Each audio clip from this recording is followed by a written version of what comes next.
Good evening, everyone. Welcome to the Equity and Student Achievement Committee of the Whole. This evening, we're going to jump right into the agenda. We have a couple of items that will be very fruitful for our learning and progression, we are hoping. We don't have any speakers listed for this evening, so I'm going to move on to standing agenda items and entertain a motion to review and accept the minutes from the May 16th Equity and Student Achievement Committee meeting. May I entertain a motion? So moved. Second. Okay, thank you. All in favor? Aye. All right, let's jump right in. We're going to start with our state monitor, Dr. Shelley Jello, who will be presenting on the academic and fiscal proposed plans. You can either present, you can come on up to the podium, please. Thank you.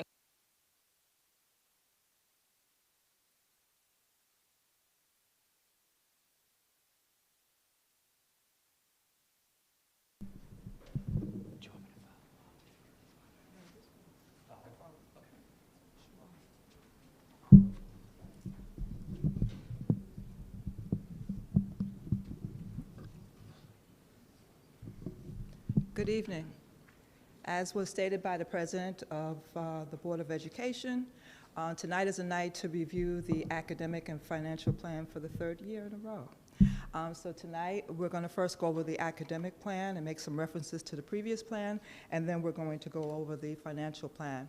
But first, I want to start with some usual information that by now I hope you are pretty familiar with, that my being here is due to legislation from Chapter 56, laws of 2020, requiring the commissioner at that point, Commissioner Tahoe, to appoint a monitor to Rochester City School District for oversight, guidance, and technical assistance for academic, fiscal, and practices, programs, and decisions of the district, the board, and the superintendent. Since that time, the commissioner has deemed it necessary to also add a financial consultant, Dr. Jaime Alicea. On May 26, the appointment was made by Commissioner Tahoe, and then on the 21st of August, the 6th of August, 2021, Commissioner Betty Rosso informed the RCSD of additional conditions for spending with CIRSA and ARP. As you know by now, the responsibilities of the monitor include being an ex officio member of the board, assist the board in adopting conflict of interest policy, work with the board to develop a proposed academic improvement plan and a financial plan for the district, as well as ensure that the budget and the long-range financial plan are fiscally sound. In addition, there are a series of reports that are due for the academic and fiscal report. The disputes, any disputes that may occur between the superintendent of the board, the monitor is asked to intervene and support both parties in finding a resolution.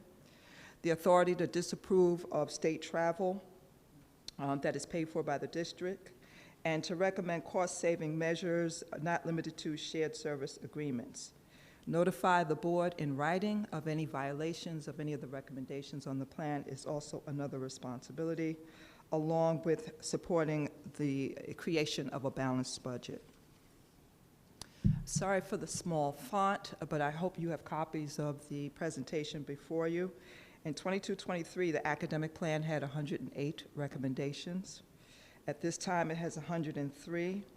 You can see there it talked about some that are current. That means those recommendations weren't changed. Those that were modified, others that were removed, and some that are new. In this case, for the 23-24, I am proposing 67 recommendations as opposed to the 92 from the previous year. And we'll talk about next some of the highlights from that academic plan that I want you to focus on. But first, I want you to remember a framework that I shared with you last week at the retreat, and how the focus for academics has to be around the instructional core for success to take place in this district. As you can see from the framework, there are many other things that impact the instructional core, and I hope that the board and administration takes that to heart and not think that any one singular person or division or department is responsible for the academic gains of the children of this district. As you can see, culture, structure, systems, resources, stakeholders also impact the instructional core. Your theory of action or your theory of change impacts the instructional core. The type of contracts that you form, the type of funding that you engage in, the type of regulations and policies that you all impact the instructional core, which means just about everybody in this room, in this building, is in somehow, some way going to impact the instructional core for the children of this district in the hopes that they gain what we have all been able to gain sitting here and standing here today, which is a sound education. So I want to say that my presentation and both the academic and the financial plan are grounded in these ideas that many things will impact a child's ability to learn and be successful as part of this community and the greater community. So with that being said, the first one is Table 5, which was turnaround leadership. And I want to bring your attention to a few things. Number one, there are no new recommendations in this particular table, and 4 recommendations were removed, and you currently have 15 recommendations in this area. Some of the ones that I want to bring to your attention is Table 5, Recommendation 6, and I highlight this again because we discussed this at the retreat. I think we did an exercise where I think it became abundantly clear that what you put in those goals and how you measure those goals should be very, very important to you, because what we experienced that night were that the goals were somewhat smart, but when we looked at the metrics, we saw a disconnect. So I brought that to your attention so that you think about that as you embark on starting that process again and outlining your goals in collaboration with administration. So 518, the board shall approve selected schools by January 1st, 2023. And these are the schools for FMP. And the reason why I mention this is because the schools are part of a bigger picture when you're restructuring your district. So making sure that you are up to date and get drafts of this information in a timely fashion so it can get to all the other parties outside of this district in a timely fashion are critically important. So I want to bring your attention to that as well. And then Table 519, the board shall receive a draft of a new RCSD strategic plan. I understand steps are underway to make that happen, but I think it's important to put time frames and due dates on things so that things don't get lost in some of the important work that you're also doing. So these are some of the highlights in that particular table. In Table 7, talent development, there are 2 things I want to bring to your attention, but first I want to bring to your attention once again the chart on the bottom.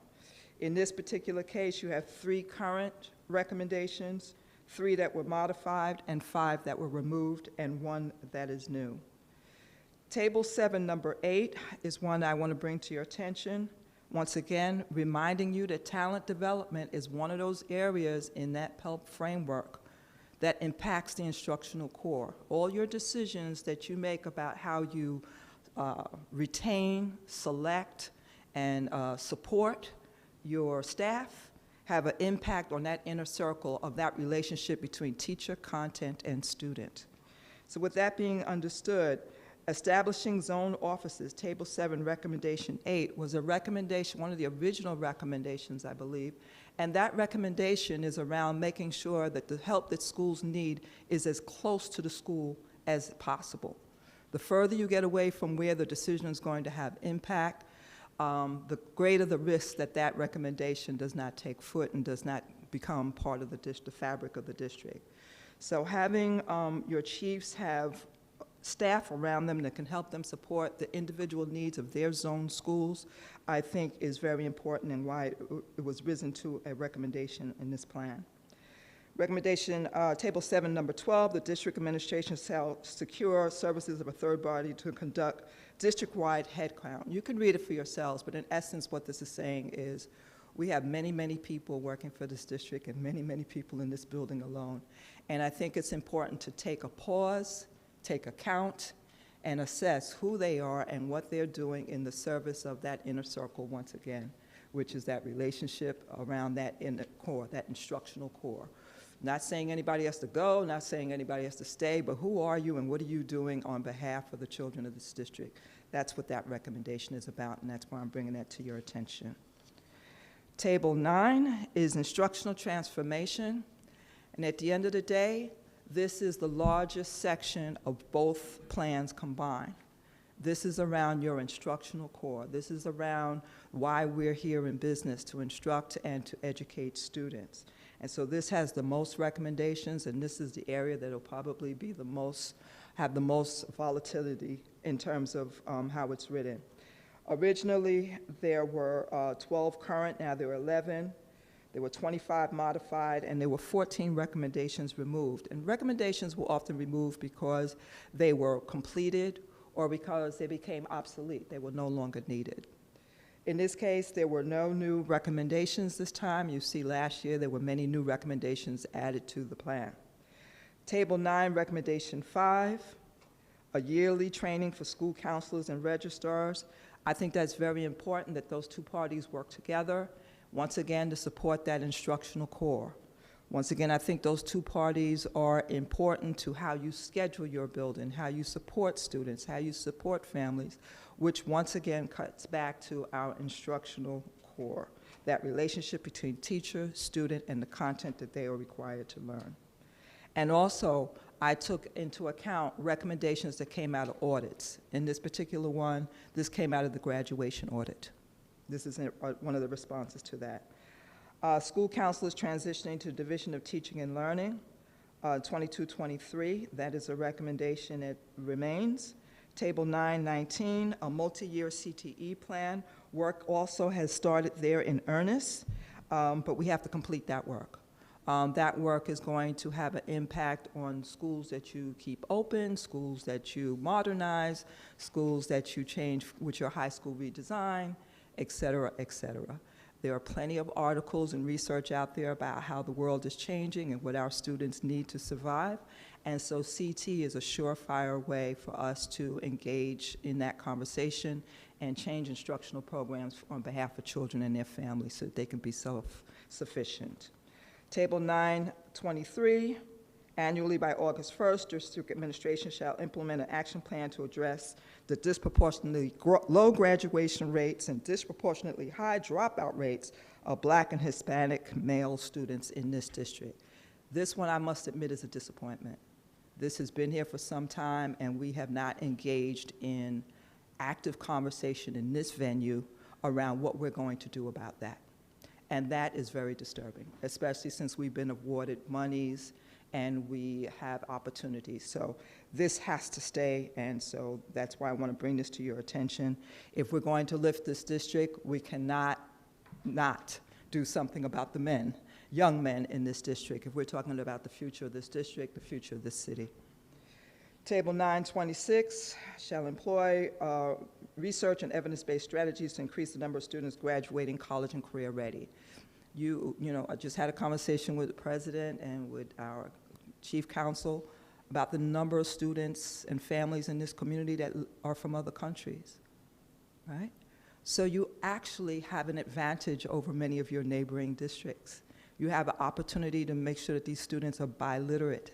And in the state of New York, being biliterate is a college and career ready metric that you can claim.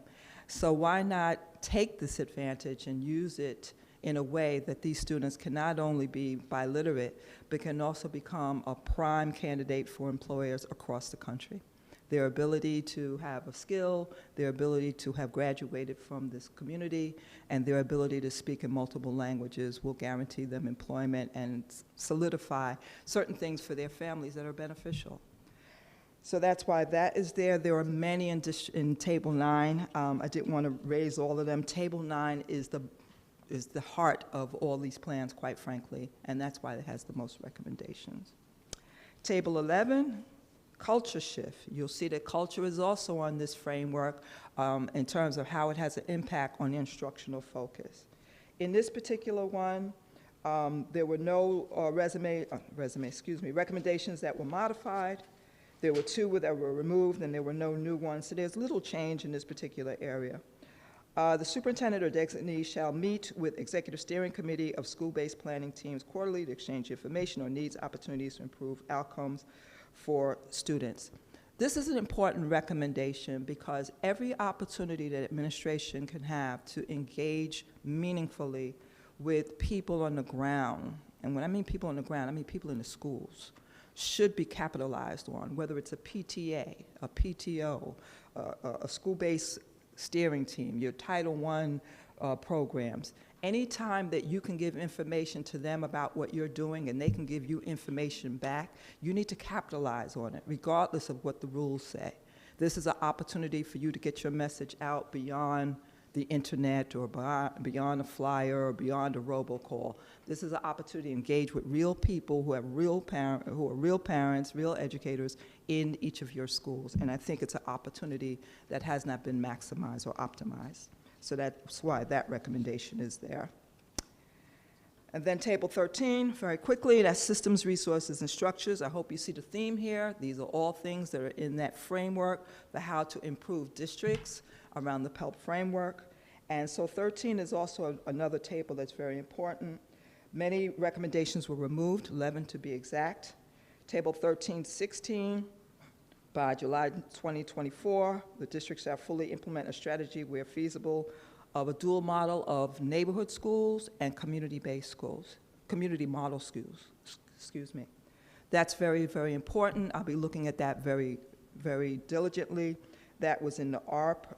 That was something that I was concerned about because I don't feel that many of the schools were following the full model of a community school model, yet we were paying people to be coordinators of such models in these schools. So I'm hoping that this coming year, that changes, and I hope that maybe it expands. We were in a school last week where it actually had the four models, the four components of the model, and was not considered a community school. So there are opportunities within the school district to expand on this particular one, and I hope that we take advantage of that and use it as a model. Table 1323, district administration shall take documented actions to incorporate the phase-in of professional learning communities. Professional learning communities, maybe it's 20 years old, 30 years old. This is something that we do in our master scheduling to make sure that we make sure there is time during the day for teachers to come together, study data, study student work, determine what kind of needs they have for the students in their classroom, and put those things into action. So I think we can talk about how great that is, but until we make the space in the master schedule for teachers to stop and actually do that work, we have to put it in writing here. So I think it's very important. I think it's not something that will happen overnight, but I do think that it's something worth pursuing, and that's why that recommendation remains. And 24, the district shall initiate a revised plan to ensure all student reports and academic achievement are available to parents in a uniform, timely, efficient, and user-friendly way. You can't ask parents to be involved if you don't give them information about how well their children are doing, and give it to them in multiple ways, multiple times, multiple languages, so they understand how can my child read? Is my child reading above grade level, on grade level? How did my child score? How is my child doing this marking period versus last marking period versus last year?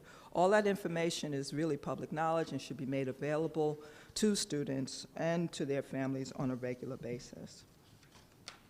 Any questions about the academic plan before I move on? I'm going to open up the floor. I see Commissioner Malloy. Start there. I do have several, but I'll ask one, and then other people You can. can ask two. Oh, okay. All right. So the first slide that you showed, the instructional core graphic, I just really love that, you know, and we've seen this before, and I think that it really helps to put our focus on student outcomes, and so thank you for presenting that to us. And I think that as a board, as we're working to create SMART goals for our superintendent in terms of governance, I think that by putting those student outcomes at the center of everything that we do, which are, you know, when we talk about student outcomes, this is everything that kids can do or demonstrate or what they know, right? And when we make that the focus, I'm feeling very optimistic, right? Me too. At where we're going. So I thank you for that graphic, because I think that it just helps to solidify. Helps us ground ourselves. And grounds ourselves and helps us continue forward in a really positive way as a board. And I think we're moving in that direction. And I think that there's so many inputs and outputs that go into creating, you know, the outcomes that we want to see. But thank you for giving us that reminder, because first and foremost, we're here to educate students. And there's a lot that goes into that, but it helps put our focus, or helps us focus more. And if I didn't say it, it's called the PELP framework, and it's from Harvard. For those who may not know or want to look it up, that's Awesome. where I'm it's sure from. some of us are going to be going to Harvard this summer I hope for some so. professional I hope development. so. Hopefully that Yes. is a part of it. So I guess my first question that I had, that was more comment. My first question was on slide 8, in terms of the zone offices. So it's the recommendation, I think, number 12. So when you make this recommendation for zone offices, would this be maybe similar to what we've had in the past? I can remember when I first enrolled my oldest child, who's now graduated from the district, we had offices in different neighborhoods, kind of service centers. And I'm wondering if you anticipate as part of, I know that it's more management here that you're talking about and getting closer to the schools that chiefs are serving along with their staff, but do you anticipate that there's an intent here to create accessibility for parents at the same time as we're managing schools? Will parents be allowed to? Honestly, had not thought of it to that point, but certainly yes. Okay. Certainly yes, it might be less intimidating. It might be more convenient. It might shorten the time between complaint, concern, and response. So yeah. I don't specify what needs to be in the zone. I don't Right. specify where the zone needs to be. I'm even open to a zone-like approach or zone-like thinking, that there are a group of people that a chief says, listen, this is my special ed person, this is my parent person, and these are my people, and these are my people that work with me to support my group of schools that are under my Right. supervision. And I love that, because I think the onion that is this district can be so intimidating for parents. And when I was a new parent in this district, having that office on North Clinton that was not far from where I lived in the Beechwood neighborhood was really instrumental in helping me get more involved in the district and help me feel more comfortable. And I didn't have to come downtown to central office, and I know that would benefit a lot of our families. So thank you for that. I guess my second question would be action plan item number 23. It might be on the same slide. Or is that on the same slide? It's about the programming to ensure that we're seeing more of our male students of color graduating, and looking at those rates, which are very concerning, to say the least. And so I think that obviously we have a lot of really well-intentioned piecemeal type programs that I've seen so far in my experience on the board. And I think that, I don't know what that program would look like from our superintendent, but I think that the success of any program, it has to be something that is scalable district-wide. And so again, we have so many attempts being made to address this, but in a more piecemeal fashion. Whatever we do has to be able to be scaled district-wide, and it has to be consistently followed. I think that's one thing. We've got so many plans, and then they don't survive, or we have a change in our leadership, and so then there's a new idea, a new plan, and that can be overwhelming for our teachers especially. I agree. I agree. I think the first step is really doing the research to understand why are these young men not reading, not doing the math at the level, not coming to school, not graduating, not going to class. What's going on? And maybe you find one issue and decide we're going to jump on that one issue and really go deep. And we're going to stay committed, and then we're going to expand, and then we're going to replicate, and so forth and so on. But you have to start doing something, and it can't be piecemeal, and it can't be, it has to sustain over some time, right? This has been in the plan for a couple of years, and the data that I looked at has gone on for a couple of years. And similar to the data that I showed you the other night, the way I just aggregated, you could see that there are certain schools impacting the whole district, right? These young men are in fact impacting your whole district if in fact you have challenges with graduation rates and you know that a certain sector of your population is not performing at a level that you'd like to see them do. So I have to raise it. I have to raise it, and maybe it's male teachers, black male teachers. It could be anything. But before you jump to solutions, I'd like us to jump and understand what's going on and then jump to solutions. Great, thank you. Thank you, Commissioner Malloy. I'm happy to hear you talk about the why, because as I was hearing some of that, it was like, why?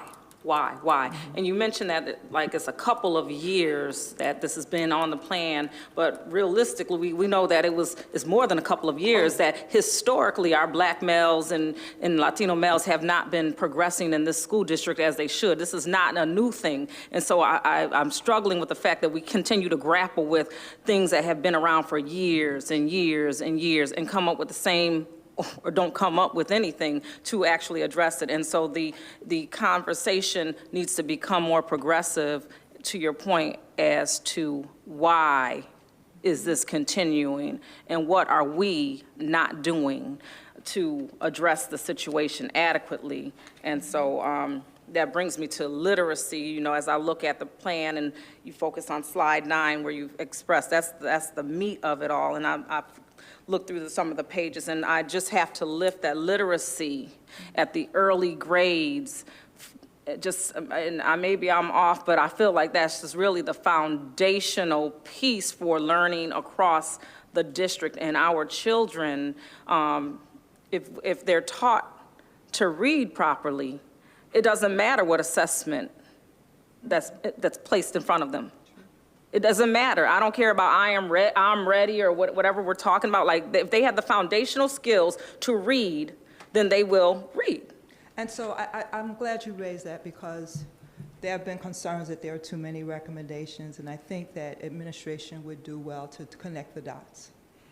You may decide that the fact that young men are not graduating has something to do with the fact of their reading level.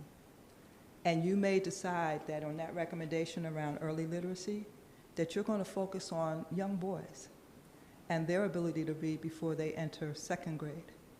And by doing that, you will have done more than 2 recommendations, right? Yeah, I think it's much more comprehensive than that, but, you know, as far as the issue, but It might definitely, be, I'm just saying, you may yes. discover that this doesn't happen when they're 12th grade. This Right. is something that there's data to show something's happening at second grade. And so you want, maybe they're overly suspended, I don't know. And so let's define what's going on and then figure out something. But I want to say to administration that there are times when you can connect these things and satisfy both or more than one at the same time. Yeah. And I love that some schools are partnering with parents to build capacity around understanding attendance, which has a direct correlation to academic success as well. But we're not reaching the parents we need to reach. And again, we're seeing that big drop down around 9th grade, but if you look at 4th grade and even lower, kids are missing school even then. And so that's some of the pieces I'm dealing with. But I'm gonna withhold some of my thoughts for now, and I'm gonna go down and ask if any other commissioners have thoughts, questions, concerns. So I'm gonna go straight down the line. I see Commissioner Vice President LeBron, and then I see you, President Elliott. Yeah, I just also, I guess I'm listening to the recommendations. I, of course, support. However, I do wonder about the kids beyond second grade, the kids who are already in 9th, 10th, 11th, who can't read. And that's just the reality that we have in this district. And what's the recommendation around that? I do think there probably needs to be an added, and I don't want the administration to come attack me, but let me just put this out there on record. I do think there has to be a new recommendation, intentional to focus on all the other kids. Yes, the early intervention and prevention is always going to be the best method to prevent and stop kids going into 9th, 10th, 11th, 12th grade or graduating not being able to read. But the reality is that this is where we're at, both in this district and in this community at this time, and what that looks like. Because what it looks like for me, working in nonprofits, is adult literacy at that point. But even before they get to, if they ever get to adult literacy, because I'm oftentimes filling out lots of applications for individuals, and they're not complicated applications. But I guess I just wanted to put that on record, but also plant that seed, if you will, No, and so on the state monitor to perhaps do a Well, recommendation. We're not going to write another recommendation, but what I will say to you, what I will say to you is this. There's a recommendation in there about literacy, early literacy. There's a recommendation in there about what instructional strategies are you going to use early elementary, middle, and high. It's in there already. You have a recommendation in there about freshman academy. What are you going to do about freshmen? You could say that you're going to do something around literacy with the freshmen. There's a recommendation in there about transition, when you transition from 8th to 9th grade. So there's plenty of opportunities in the plan for you to dig in and say, it's going to be around literacy, if administration so desires, right? So there's plenty of opportunity. I'm basically a secondary person. So I have a tendency to lean towards the upper grades, right? But the reality is there's plenty in the plan for if you decide you want to go 0 to 5, early elementary, middle, high. Really, it's an and. I don't It's know where and. there's no polarization around literacy. Right. It's an and. I think it's just common sense that we obviously have children that are not excelling and they're in the upper grade levels. That needs to be addressed, strategized, and remedied. But we also need to be figuring out how to make sure that we don't continue that thing that's been happening for years and years and years. So it's an and, not an and/or. And so it's really around your theory of change, right? Some districts will start with their people who are about to leave the district, their 11th and 12th grades, because they're about to go out into the world. It's your last chance to get to them before they're gone. Some people know we're going to do early childhood, and some people know we're going to get them at everybody has a different approach, and some try to do it all. And so the district will, I'm sure, have discussions about what approach or approaches they want to involve. Yeah, I just want to follow back up, though. So, I'm not debating an and/or. I'm saying we've never, since I've been in this district, and I've been here for over 20-plus years, have seen the district do something strategizing reading for upper grades and upper students beyond 3rd grade. And there are so many students who can't read, and we have to acknowledge that that issue exists, but I'm saying, since we're here with the recommendations, that there is a concentrated effort for our kids who are already being passed up in grades without that foundational. For me, reading is foundational. You can't even do mathematics and math word problems because you can't read them. So for me, reading is just as fundamental, if not one of the most fundamental skills that our students are still lacking. And if they can't read and they're struggling, they're not going to be able to do well in the sciences, in the histories, in our math exams, any other exams that come after that. And so I also would like to see reading clinics for students. I like the concept of the 9th grade academy perhaps having a reading literacy subject and course that is required for all students to test. Maybe we're testing when they're transitioning from elementary to junior high school and enforcing. And then I just have to add that the summer is also a lost opportunity. We always look at summer school as kids either making up credit or catching up, and they're making up credit and catching up, but they still can't read.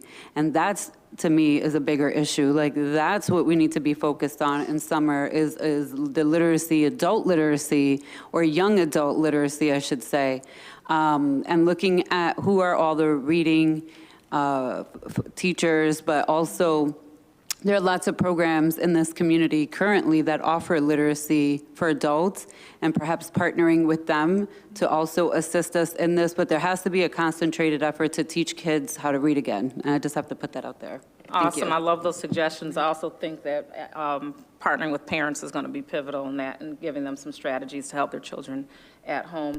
President Elliott. Thank you, Madam Chairwoman. I think that we had an amazing session with Dr. Jallo regarding this whole process. And as you know, a few of us attended Harvard a few years ago and had this concept when Terry Dade was here. So we were looking to formalize that framework while he was here. But of course, we know what happened. And so part of what has happened and has continued to happen is that there hasn't been the kind of stability in order to be able to do this work. Now, having said that, I think that we have a board now, and particularly because, you know, we're focusing now on the work as opposed to on adult issues, that I think now we have a wonderful opportunity to be able to put these kinds of things in process. And so that says to me is that this board has to determine what it would like to have accomplished on behalf of this community over the next year, the year 2, year 3, you know. And so I think that we as a board have to look at what is it, and what does our community want? Because I know that that was a thing that you had mentioned as well, Dr. Jallo. You know, what is it that how can we go out into our community and begin to ask them what they are interested in? And so there are a number of, we can't get everything done in year 1, but how can we prioritize all of the needs that we have, and that we as a board hold the district accountable to those things, right? So if we're saying that, to your point, that we need to focus in on Black male achievement, then we need to, you know, decide that that's what this board is going to do, and then every month we need to be having the district to come to us and let us know what's going on with student achievement. So I think it's a matter of this board getting together, either retreat or in a work session, to talk about what are the priorities that we want to see happen year 1, year 2, year 3, that will achieve that goal. And certainly when we look at the graduation rates, special ed, and I think the other one is it? Bilingual? English language learners are, I don't want to say pulling down. There's a challenge, but There's a challenge, I mean, those are the an things. unmet challenge. Unmet challenges. So those are the things that we as a board have to decide what we're going to work on. That we're not just saying, well, this needs to happen, this needs to happen. No, what is it that this board wants to do, and that we make sure that we're overseeing the district to ensure that it gets done. Thank you, Madam Chairwoman. You are more than welcome. No other questions, comments, or thoughts right now? Okay, Commissioner Malloy. Thank you. Just in terms of number 26, you mentioned opportunities for dual credit through colleges, and it just made me think, in particular, that early college needs its own building so that more students can gain access to that wonderful programming, and we've seen so many successful students there. That's not my liaison school, but I'll give a plug there for it. That wasn't really a question, it was more a comment. But number 16, you talked more about neighborhood and community schools. Do you anticipate that with the changes that you see us having budgeted for, like changes to the managed choice policy in particular, setting aside 15% of seats for students within the vicinity of that particular school, do you envision, or do you anticipate, rather, that will help? I think that's an absolute great step in the right direction.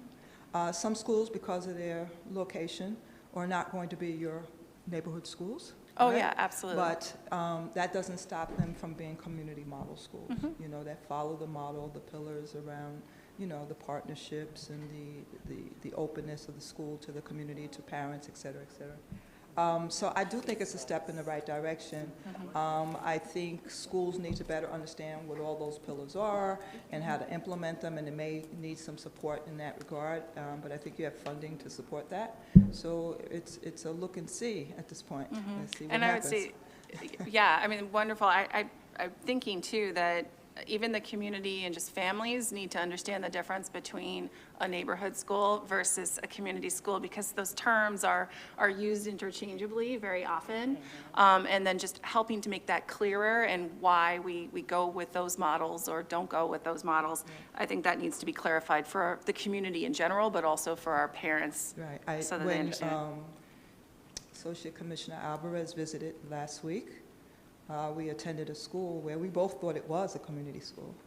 When we listened to that principal talk about the programming, the partnerships, the distributive leadership, there were parents throughout the school, not just visiting, not just participating, but actually a part of the fabric of the school in terms of instruction in terms of administrative support, et cetera, et cetera. They were it and didn't know that they were an actual following the model of a community school.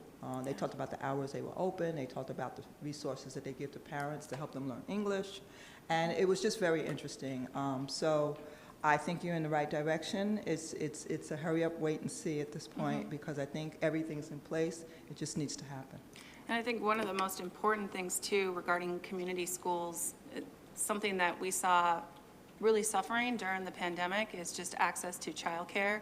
Right. And when I look at some of our community schools, the ones that have those childcare wraparound services very close by or right next door, I would love to see the data on the impact that has on attendance in general or absenteeism rates. Listen, it can't hurt, right? Right. I would try it. Okay. I would try it more formally, right? Yeah, so thank you. And the last question is just, well, more a comment. It's about number 23.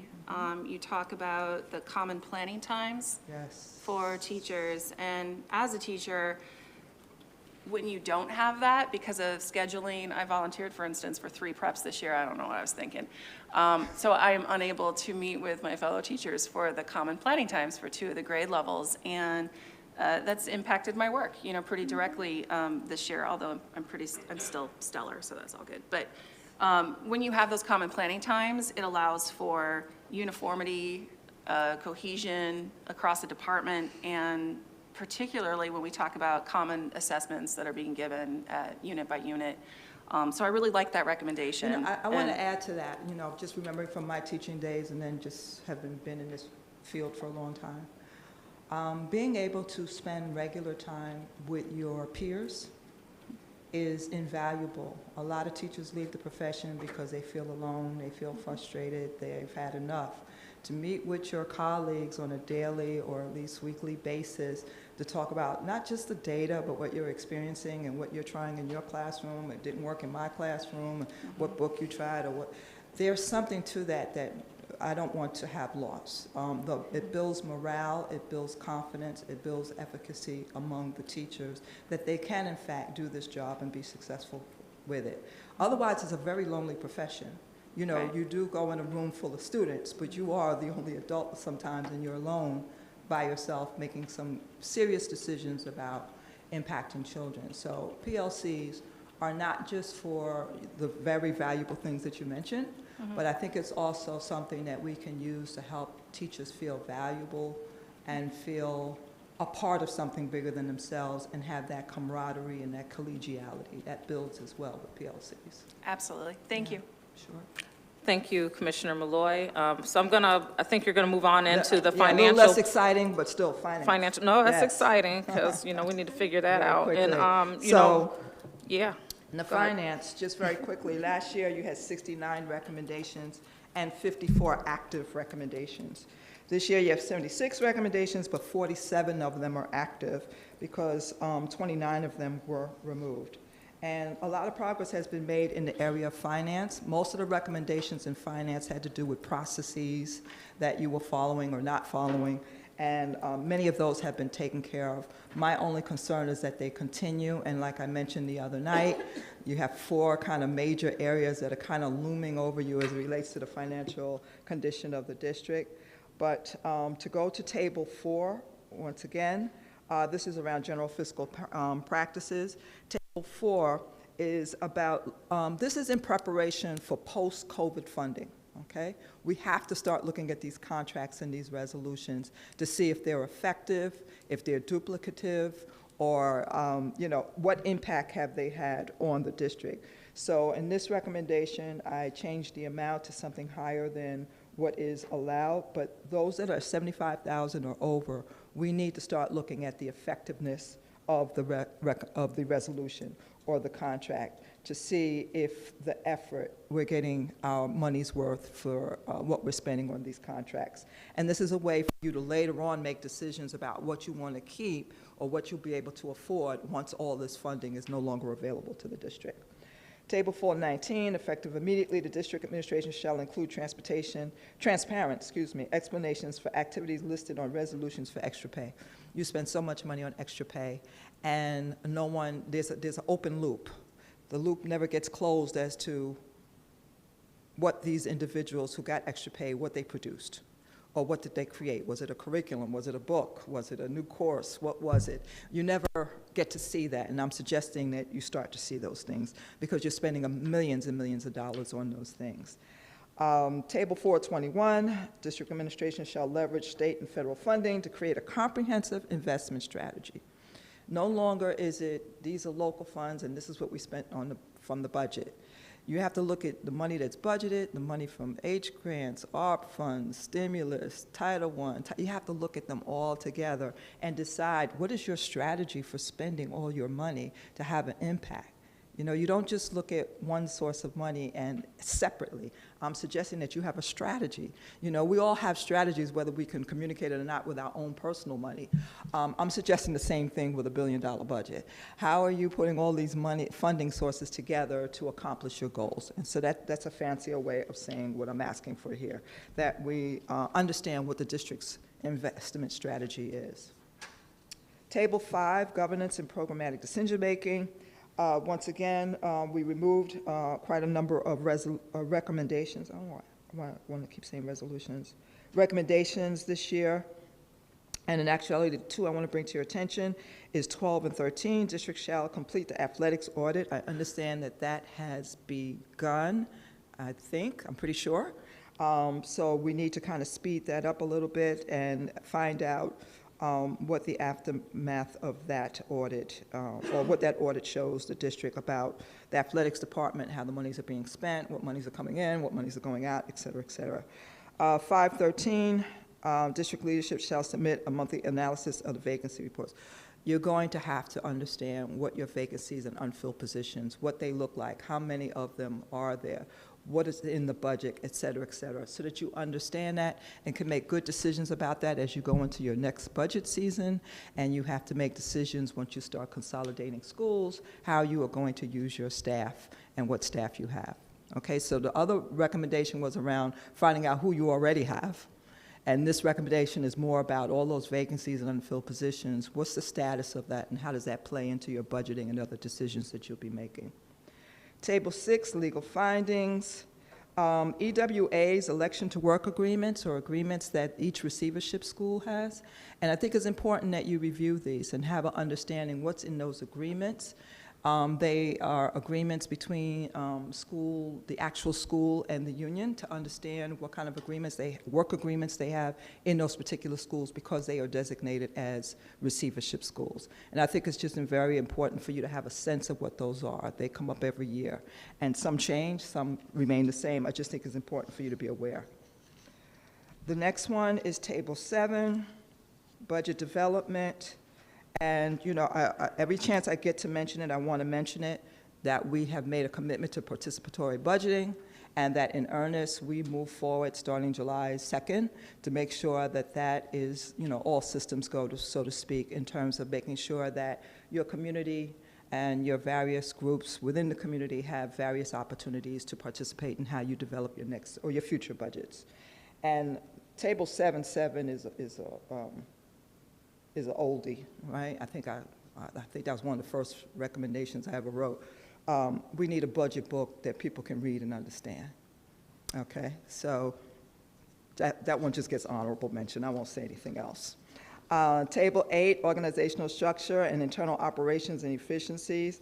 This is another one, a little bit of a change. 2 remain current, 5 were modified, and 6 were removed. So we had a significant reduction there.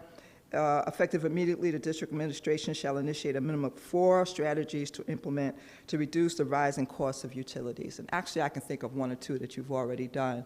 But I think this is important to make sure that we keep that in the forefront of your thinking, because utilities can rise pretty quickly.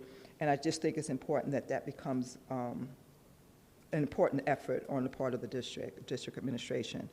813, district administration shall provide semi-annual updates to the board and state monitor on the metrics, strategies, resulting outcomes of key performance indicators in the following departments. An audit was done by Council of Grady City Schools on these departments, and I think that establishing a baseline this year and looking at those KPIs to see how those departments are performing or how they can improve is an important quick metric that you should be aware of, so that you don't, oftentimes since I've been here, they usually come to this place when there's a catastrophe or there's an emergency, and I'm saying we could do a little better than that. We can look at these departments and see how they're doing in real time. Table 9, last one, transportation. Remove considerable number of recommendations here as well. This is one where I really want you to look at managed choice. Seems like it probably wouldn't be in transportation, but that's probably one of the first places we'll see a difference. And so that's why it remains there. And it's really just a matter of making sure that we take a look at how this is going. This will be the first year that it's in full implementation, the modified version of the choice. So I think it's important for the board to just kind of keep track of how it's working. Is it moving in the direction that the board wanted in terms of equity, in terms of costs, in terms of maintaining a kind of a neighborhood type of school or maintaining a reduction in transportation costs. Table 9.7. By January 2023, the district administration shall conduct an audit of the following departments. That was done. The district shall, what we're not sure of is, now that we heard about these findings, what the administration is going to do about those findings. So that's what this recommendation is about. What are we doing based on the findings from that report? And so the only other recommendation that might be added to this, I was asked to have this added by the commissioner actually, was a recommendation about East and the EPO.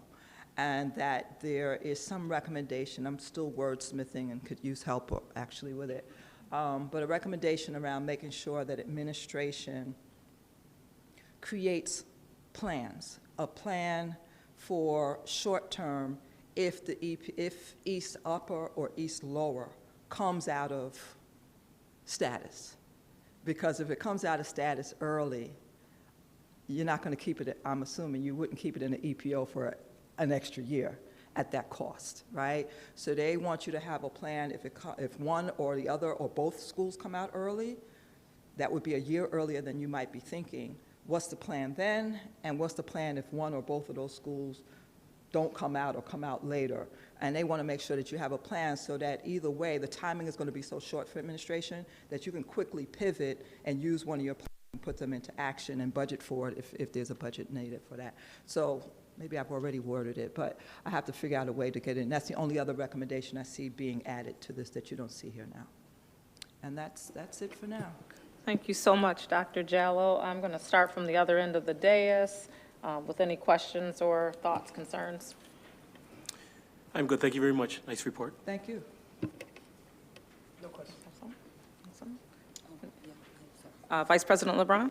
Sorry, just in regards to the ECPO, just wondering how is the state involved in that transition? Because they were involved in the formation and overseeing like what their role is, but then also contractually and legally, can we get out of the contract a year early, even if they're out of receivership, because we have a contract with an end date versus a result time So frame? there's a lot of options, and I really, what SED is doing now is we're all really reviewing with a fine-tooth comb, along with legal, that EPO contract. Okay. Because there's some interesting information in there that I think the board probably, and administration, would probably want to think about as you think about the different options, right? Because they're Yeah. yes. Yeah, thank you. Yes, to all of that. Yeah, thank you. There's a lot in there, right? I don't want to overstep, but I think it's worth Okay. a second read, especially around the language around termination. Okay, perfect. Thank you, Dr. Jallo. Thank you. And Commissioner Malloy? Thank you. Yeah, here to the east Yes. recommendations. On table 5's, slide 14, I think, so table 5, number 12. My question is, does the athletic audit also include looking at potential Title IX issues or maybe potential violations? Is that part of that type of audit, or I what are would we have to looking at? defer to administration. It's my understanding that they're at the point where they're scoping out what the audit will include. I originally was looking at it more from a financial standpoint, but I do think that the Title IX component is worthy of consideration. As always, it's usually a bone of contention in many districts and often gets overlooked. So I don't know what the full scope of the audit is. I hope to hear about that pretty soon. Okay, thank you. And the next is number 13. You mentioned a recommendation of a reduction of staff minimally equivalent to at least 30% of the unfilled positions. I guess my question, and this might be something that Dr. Miller can help us with. So when we talk about a reduction of staff of 30% of unfilled positions, are those unfilled positions currently manned by long-term substitutes, or are those? My concern is what percentage of, how many unfilled positions do we have in this district? Well, you see that other recommendation. That's the first question. How many are there, right? But whatever it is. And of those positions, do we have people currently serving as long-term substitutes to fill those needed positions? And what percentage of our overall staff is that? I guess those are some of the questions I have. My recommendations are around, let's see the information, let's see the data, right? Okay. I'm not wedded to 30%, but I think if they're unfilled and no one's in there and they haven't been there for years, it's not a stretch to think that that's a good place to start reducing staff without having an impact on real physical beings, right? But once and I don't mean again, to be a stickler, but like, how did you come up with that 30% then? I came up with the 30%, you're going to get me to my math. It's kind of like a tipping point, that at 30%, you're a tipping point that you're making a difference in the first year, because original numbers that we saw during the budget season, there was a significant number of positions that were sitting there filled and unfilled for many years. Right. And we weren't particularly aggressive in that regard. And so this is an attempt to be more aggressive. And those aren't just in like classrooms, though. A lot of those unfilled positions have been unfilled for years here at central office as well.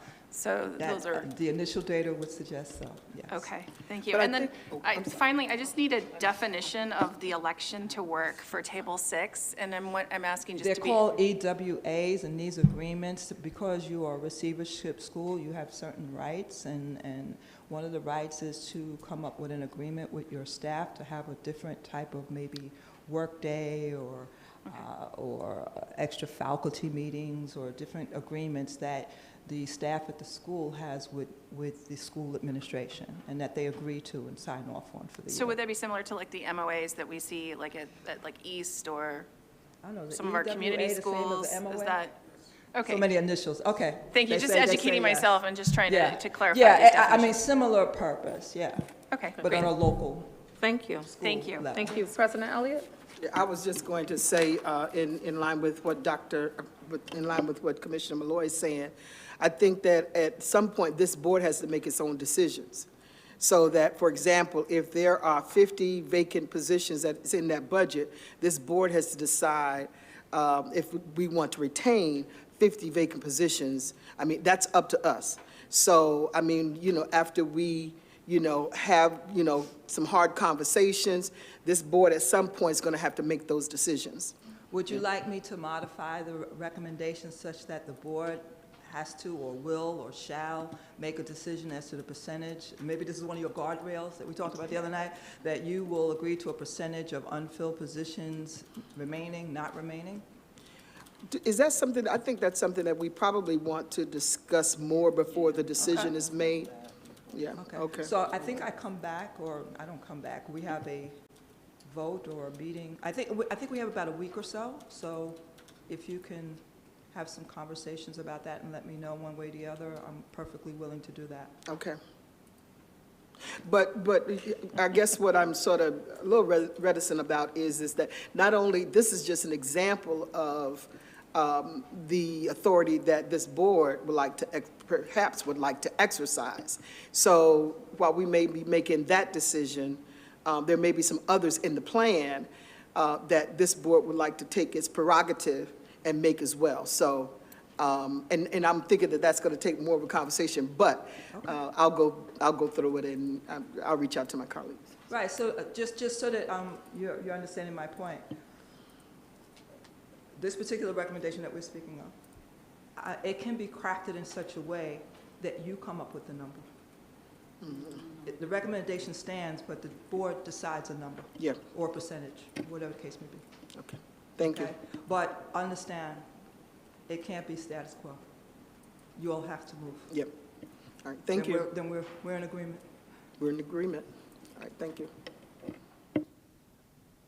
Thank you. Any additional final thoughts? Okay, thank you so much, Dr. Good. Jallo. Thank This you. evening. Okay, we're going to move right into the next part of the agenda, the final part of the agenda, which is updates from teaching and learning. And those updates, this presentation will be focused on bilingual education and world languages. We have Deputy Strickland.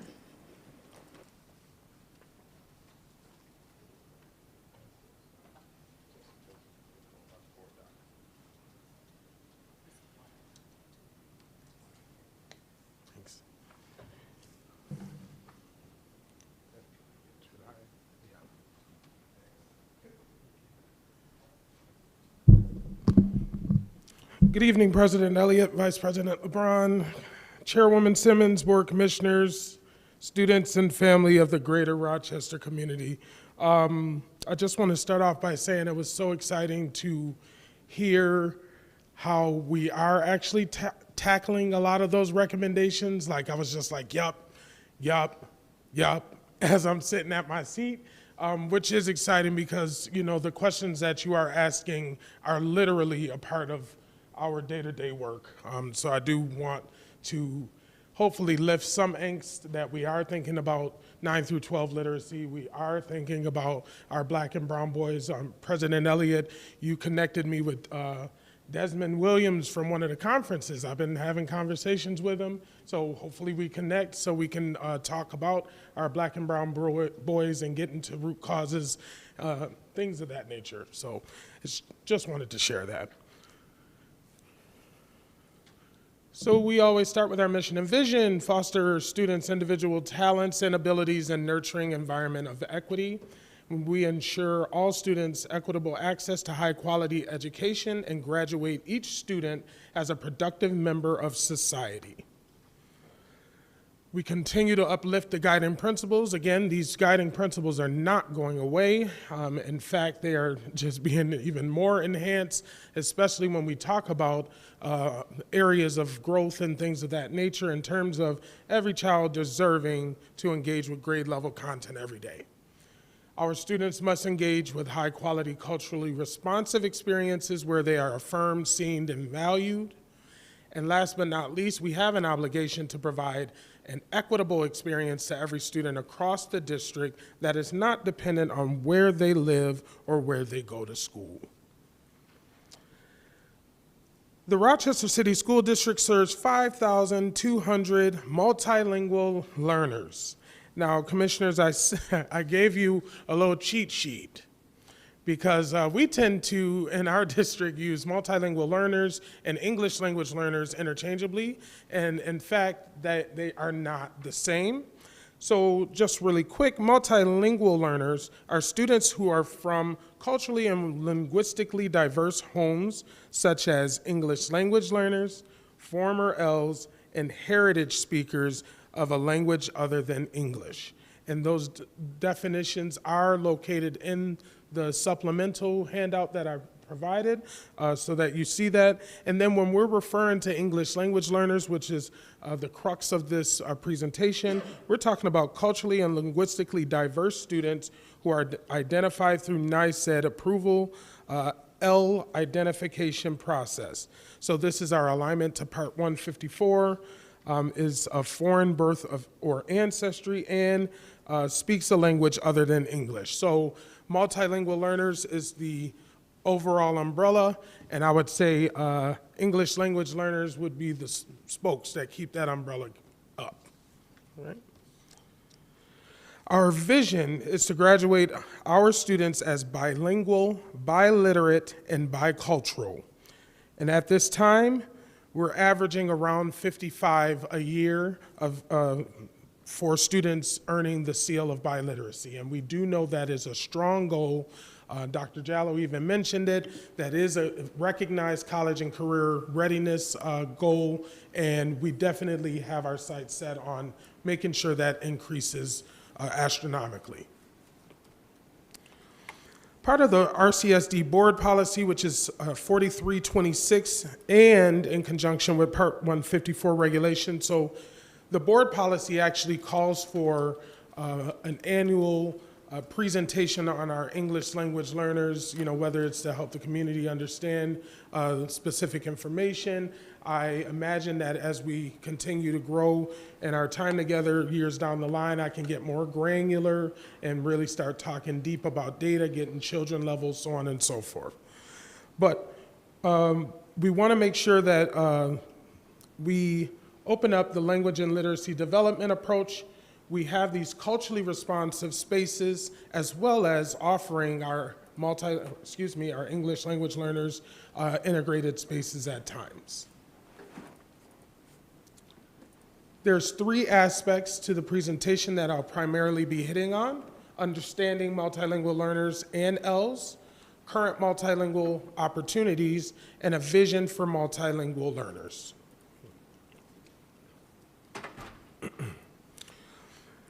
We have the pleasure of serving a diverse group of culturally and linguistically diverse students in the Rochester City School District, and we are committed to helping everyone in this community understand that ELs and multilingual learners are not a monolithic group. What that means is they are very different. We have some ELs that are born in the United States, some that are immigrants, some that are refugees, some unaccompanied minors, so on and so forth. The list goes on. Those are very, very different groups, and we have to treat them differently. And Commissioner Simmons, feel free to, when you let me know, all right? The next slide. Here are student demographics, just really quick, around 21K in students born in the United States. And then we have around 1,300 students that are actually classified as immigrant, and that will help us with the next slide, which shows our top 5 birth countries. So these are the individuals that are actually immigrant, they have immigrated from another country to the United States, and they are serviced in our programs. I will be remiss to acknowledge that Puerto Rico is not identified on this page. There's about 216 students here. However, Puerto Rican students are American immigrants, American citizens, yes. Right? I can't believe people are still confused by that, but go ahead.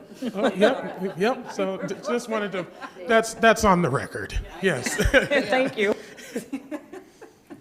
Here are the language descriptions and the enrollment type. So we just broke it down. The majority of our ELS students are, or Spanish-speaking students, 4,000, a little over 4,000. We have students that identify as Somali, 746, Arabic, 307. We have Nepali, which is around 158, and that unspecified are a host of various languages that are new to our community or growing in our community, AKA Karen, Swahili, Dari, Pashto, so on and so forth. So that is what that 746 is made up of. And just an FYI, while we're here, because I'm going to talk about this in a moment, if you look, our Somali numbers, 746, Arabic numbers, 307. In a lot of cases, we have more than 20 students in each grade level, which means one of the things that we have to move forward to is creating additional bilingual programs for those 2 particular language groups or subgroups. So that is on the horizon. All right, so again, the diversity of multilingual learners. There's various types. We have emergent multilingual learners, emergent bilingual never ELs, and again, I'm gonna say, feel free to refer to that sheet just to help support your knowledge and understanding of this. We're focusing in on our ELs. which are students who have been formally identified using New York State Education Department protocols, and ongoing annual assessment as an English language learner, which would be our New York State NYSA slot exam. We have former Ls, which are students that have commanded the language and now do not have to take a NYSA slot exam. And then we have our ever Ls, which are students who have exited L status through the New York State assessment more than 2 years ago. So if you know, the regulation actually requires those students not just be let go. We have to continuously provide services so that they are supported in our schools. Identification of L learners starts from the minute they walk into our placement office. It is extremely important that this process is as meticulous as possible, because this changes the trajectory of a student in a lot of different cases. The minute they walk in, we get the screening going. We provide a home language questionnaire, which the family fills out, acknowledging if there's a different language spoken other than English. There's an individual interview, and we also have a process for students with disabilities that has to be captured upon screening. Step 2 is the initial L identification assessment. So we think this student is an L. We have to deliver the NYSA examination, while at the same time we are trying to find out if this student has interrupted education or informal interrupted education, which is a SIFE student, and we have to notify a parent once we say that, yes, this student is an English language learner, and then we begin our L program placement, review of L identification determination, and we have to also explain what that exit criteria looks like, okay?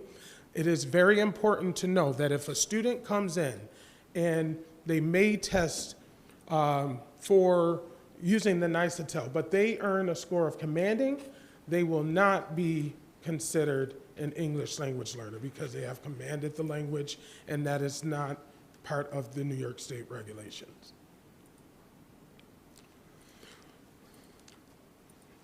Here are the performance level descriptors. There are actually 4 different domains: listening, speaking, reading, and writing, as it pertains to the testing of students that are English language learners, okay?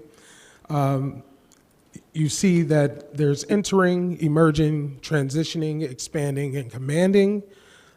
We only listed 1 here just for your understanding, and it replicates across the grade levels.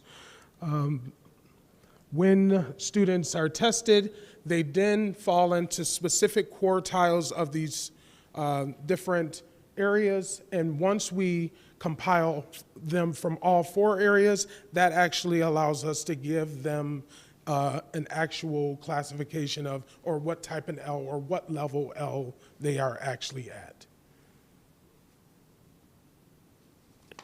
Again, more demographics, a little over 22,000 students, and then about 3,615, which is about 16% Ls. Now, it's very important to understand, yes, we do know that enrollment is decreasing, but our English language learner population is stable, okay?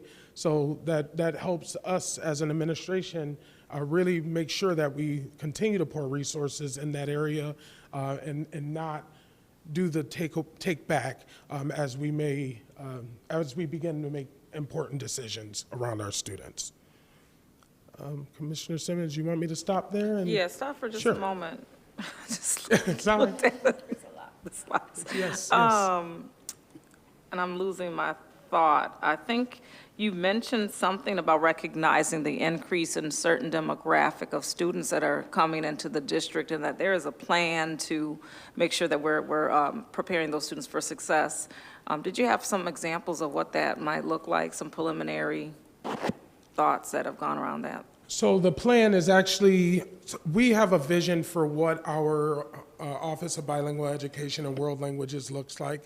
And further in the in the presentation, you will see where we're identifying specific areas as a little deficient, and we know that we have to put emphasis overall in those areas, and that will even help the students that are coming in from various languages and backgrounds. That's an ongoing process. And But, and you believe we have the staffing, structure, and capacity to support what, that strategy? That's going to have to be an identification piece. As you know, that the borders are now lifted. We don't really truly know what that influx possibly may be or what we may have to serve. However, we are aware we're trying to enhance our programs anyhow, and we're ready to advocate when needed. Thank you. Yes. Since I've opened the floor, does anyone want to interject with a question or thought currently? Commissioner Malloy? I'm going to be dramatic here, but I'm just going to stand up and clap so far at this information because, quite frankly, this is the most helpful piece of information that I have received since arriving on this board. It is so, I mean, thank you. It's a cheat sheet. We always talk about acronyms, and Yes. it can be very confusing, and I'm an educator, right? And so, thank you for this. And Yes. I'm just feeling so positive so far, Sure. and I want to say thank you for providing us with this. And it really is about a commitment to ELS. So you may not know, but I was a principal of a bilingual school as a black man. Yeah. And I was like, huh? What you talking about? Like, so I was really extra invested. These were the learners we really had to lift up. Yeah. And that it became a new, strong commitment to me, Yeah. personally. Yeah. And also, if you see, there's another link. So it's in board docs, if you'd like to click on that. We're clicking on You'll all be the able- we are Yep, definitely clicking on it. Go ahead, click away. Not only is this helpful, though, like, really understanding the students that we serve. Yes. Right? And I don't know that the broader community necessarily understands the level of need that we have, within our district. And we are going to be making some really important and hard decisions moving forward. But this information is going to help us guide those decisions, so thank you. Yes, ma'am. Thank you. Thank you. Deputy Strickland, please. Keep going. No, I've got a Oh, question. I'm sorry, President, I didn't see. Go ahead. So on the sheet, the subgroups here, Yes. the newcomers, what does it mean, while newly arrived ELLs are represented among the group of newcomers, many others are U.S. born. Can you define that, please? What does that mean, many others are U.S. born? Okay, so if you, for instance, speak Spanish in the household, and the family that maybe from Puerto Rico is actually living in the States, but the student only has access or is being morally exposed to the Spanish language in their home, Okay. then when they come in and, they were born here, but they're still going to need those L services to help, one, improve their Spanish language, which is one thing we need to overemphasize. It's not take that away. We really want to push that point. And two, help them also acquire English, which is back to the mission of being biliterate. Okay, Yes. thank you. Yes, ma'am. Thank you. Thank you, Madam Chairwoman. Thank you. We do have SIFE students, and SIFE are a subgroup of multilingual learners and English language learners. In the 2015-16 school year, 21,037 students in New York State public schools were identified as SIFE, comprising 8.6 or 8.7 of the total population of multilingual learners. And these students vary. We have Spanish, Arabic, Chinese, Haitian Creole, Bengali, Urdu, Karen. And basically, these are students that they go to school for a little bit of time, and then because of whatever reason, they are taken out, and then they may come back, or they may go somewhere else, and they have some more formal schooling, and then they're taken out. That's interrupted formal education, okay? And that actually sometimes has a more detriment than if a student weren't even to go to school the whole time, which means we have to teach them different. Now, we have our K through 6 Ls by subgroups. Please pardon the order. Sometimes the computers don't like us all the time. We have the length of New York State identification. Our newcomers are from 0 to 3 years. Developing is from 4 to 6 years, and our long-term students are 6+ years. We generally don't want to see our students in that long-term L status. That means that they are not acquiring the English language the way they need to be a true, I don't want to say productive person because that's not true. It just won't give them access as a biliterate or bicultural person could have by acquiring the English language. It makes sense that the highest numbers are K and our 1 students. The majority of them are newcomer. That makes sense. Now, as we get to older ages, you start wanting to see things decrease, and then you may see areas that increase. You don't want to see that our long-term students are, in 6th grade and that they're still long-term, they've been here, so on and so forth. That's a bad sign. That means that we're going to have to change some of our teaching and learning practices. Here's our 7th through 12th Ls by subgroup. And again, out of order, newcomers are at the far right, which is it's a good sign that those bars are smaller. Okay, you don't want 7th through 12th graders at those higher levels.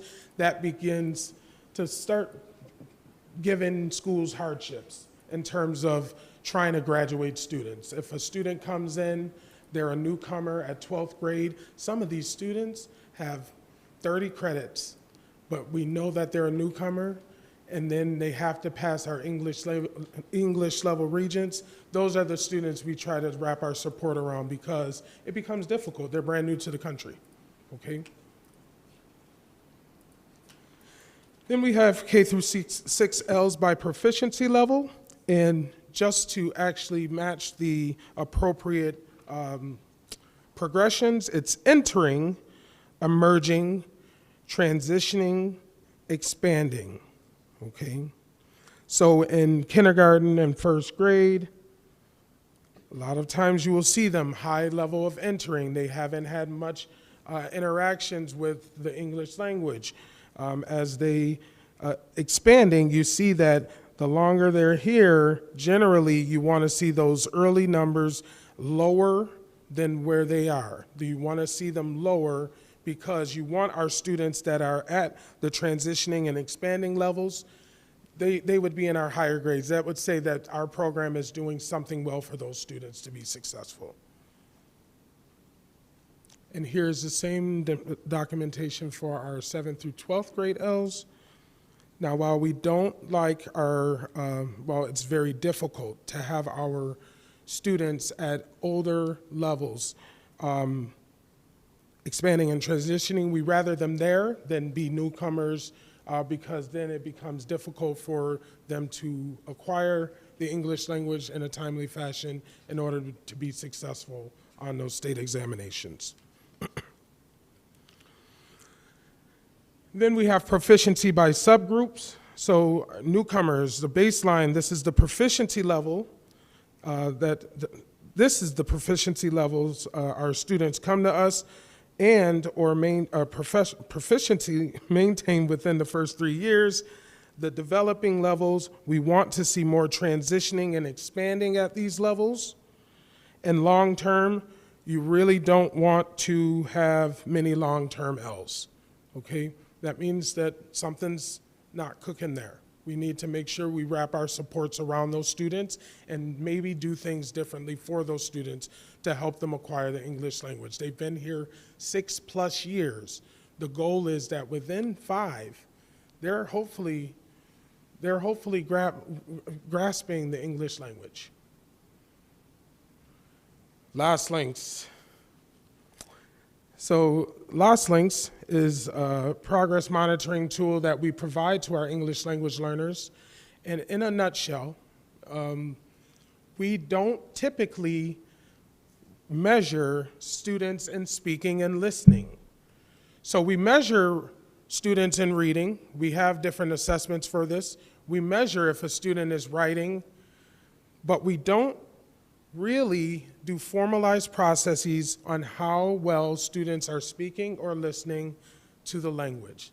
Those are generally areas of the language that sometimes come later. So it's important that we start looking at that data, getting deep, and I'm excited that when we start the year, when we start these presentations about what is our data saying and how are we going to continue to improve and make commitments to improve, we will have this information to specifically say we need to work on these particular domains. Awesome. Yes. Just to stop you for one moment, I Sure. want to allow Commissioner Malloy to ask a question, and then we'll continue. Thank you. I wanted to get back to the SIFE student population, if we Yes. could, so students with interrupted formal education. How many SIFE students out of our population do we have in the district currently? So I'm gonna have to get that for you. Okay. Definitely put that in the board log. I'll get any information you need Right. as soon as possible. I appreciated what you said, though, that there isn't like a one-size-fits-all approach for our SIFE students. They come from so many varied backgrounds, varied conflict zones often. I had a SIFE student a few years ago who was an 11th grader but had to stop formal education in 3rd grade in their own country. And, you know, when they've stopped in learning Pashtun at Yes. 3rd grade, you know, how do we make sure that we're providing meaningful experiences? And Yes. But then you've got other students with other needs. I think I'm bringing this up because it almost requires one-to-one assistance for those students. And as a public school, we educate all students who come to us. And this is going to be a major expense if many of our students are SIFE students. The reality is we have to have that investment, and the public needs to understand that unlike charter schools that can weed out students that they can't service, we end up servicing many of those students, or Right. they're sent back to us, and then we have some elementary schools with 40% of students with particular needs. And Yes. anyway, this is a huge expense. And I hope New York State realizes that even though we have to move forward and be fiscally responsible and make needed cuts, and because of our declining enrollment, our costs might increase because of Understood. not just this particular student group, but the reality is God bless you. these students are going to need one-to-one assistance if we hope to have them, get them anywhere near grade level. With that student that I serviced a few years ago, what chance did they have of passing that 10th grade global exam, right? When they had a 3rd grade education in their own country, and what can I do how do we make that happen Right. in our general ed, Right. our classrooms? And so, thank you for listening, but I would love to Oh, know that's great. the number that we serve, and then the expense that would be involved in that. And just to give you a little satisfaction, as Dr. Jallo mentioned, our Associate Commissioner for Bilingual Education and World Languages was here last week. And that was very much expressed in terms of, you know, how are we going to continue to uplift SIFE students or students who speak Arabic but can't read Arabic. So there was a lot of advocacy actually going on by our principals, and it was good to see that it was being received extremely well. So do know that this is not falling on deaf ears, and I write down everything, so I'll continue to follow up around that area. Yes? All right. So the last link does have performance level indicators. They don't quite look like what we see on the NICETEL. However, they are directly hand in hand with the same type of the categories or where each of them falls. So beginning would be entering. The above proficient would be commanding, and subsequently for the 3 in the middle. So they also get a level. So some of the things that we're going to have to start doing, diving deep. okay, so we see that a student is early intermediate. The next year, we at the very least should see that that student is intermediate. And if that's not happening, we have to get to the why, what is going on. We want to see a year's growth every year as we go throughout the system, or as that student continues to progress, excuse me. Here is the various L programming that we offer as a district. We have E&L only programs. We have sheltered instruction models, which would be our 515 and 50. We have bilingual Spanish programs throughout our district, which now is pre-K to 12. We're also expanding some of that into our pre-kindergarten levels for grades 3-year-olds and our 4-year-olds. We also have our Bridges program, which it supports gaps in foundational skills for our SIFE students in particular. It's actually highlighted in the academic plan. It was strategically placed at Edison and Wilson commencement so that our students still have access to career and technical education as well as international baccalaureate. And then finally, we have our standalone newcomer program, which is the Rochester International Academy. So that's the various ways that when our students are identified, we do our best to place them in accordance to what it is that the family wants after a lot of talking and making sure that they really understand the various options that we have to support them and their families. So as I mentioned earlier in the presentation, we really want to improve bilingualism and biliteracy. It's very important. We have over 60 languages represented. We serve 5,200 multilingual learners, and we provide some opportunities from our students to develop as bilingual and biliterate learners in Spanish and Mandarin. So we do have Mandarin as a world language in some of our schools. We definitely know this is an area of growth, and it is great to know that our individuals in the Office of Bilingual Education and World Languages actually did action research on how do we improve these areas of need. Here's our areas of growth. Okay. District-wide monitoring of bilingualism for all students from multilingual families and biliteracy for all students and bilingual or world language programs. Lack of robust bilingual programs in at least 3 languages K to 12. So again, I mentioned earlier, we have more than 20 students per grade level in Somali and Arabic. So we are technically supposed to offer those 2 language areas as a bilingual, in our schools. And believe me, the New York State Education Department are aware of our various situations where we're recruiting like crazy for our Spanish speaking teachers. And we're having problems, but we're showing that we're trying to make efforts to recruit Arabic and Somali so that we can eventually offer those programs. I think that would be huge, but those are what a lot of big cities are. We're all limited in a lot of regards.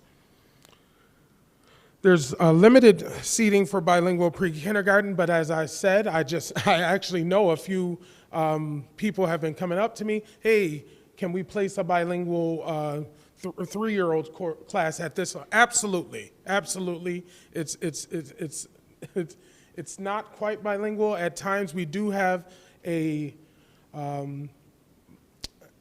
teacher that speaks English with a bilingual para, but we're still getting those students access. We're getting them in schools. We want to reach them earlier than later, which is very important. Limited world language opportunities. Again, I stated that the individuals in the Office of Bilingual Education and World Languages know that this is an area of need. We typically only offer Spanish, Mandarin in some cases. We want to open that up. Where's the Latin Italian, French, so on and so forth. We increase targeted and strategic course enrollment, scheduling, and staffing. So we're looking at students specifically on what it is that each student needs so that we are graduating the students on time, not duplicating efforts. We're not putting them back somewhere when they've already done something, so on and so forth. That's a very meticulous process. And remember, it starts at placement. That's huge, and we have some great staff down there that has even been identified as doing a remarkable job with how we are scheduling our Ls. Assimilation practices in the past decades have created systemic bilingual teacher shortages. So just the nature of loan, when you do certain things to marginalized groups, we know that there's certain implications to the integration of black and brown folks into schools. What happened? The black and brown folks lost their jobs. Those practices still permeate today's world, and we just have to acknowledge that. But it's also about what are we doing to recruit. And it was a pleasure to sit and hear Dr. Miller talk with the Associate Commissioner about all the various efforts that are going forward with looking at the local colleges and how much funds that we have to provide to these individuals. And she even gave us some information like Binghamton and Oneonta, ready to take our teachers to get those extensions and whatnot. So now we have some additional information that we could provide teachers to get additional certifications for less than 15% of the tuition. So it's just about letting these individuals know. And just overall program quality, but I mean, that's something that we have to continuously get better with. Our Tier 1 services, we have to acknowledge that our students do or are able to access Tier 1. Sorry to interrupt you. You're talking about high-quality programming, slide 28 at this point, right? No, 26. You still on 26? Yes. Okay. It might have been my fingers. I lost my place. Go ahead. Sorry. Okay.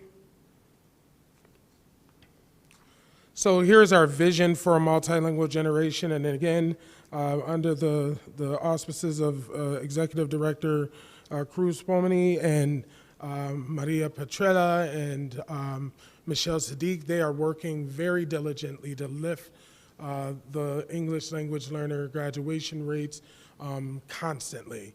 Just really thinking about how can we be innovative, how can we continue to lift the voices of the families overall. It's very important to that department, and I've been very pleased since coming into this role and serving them.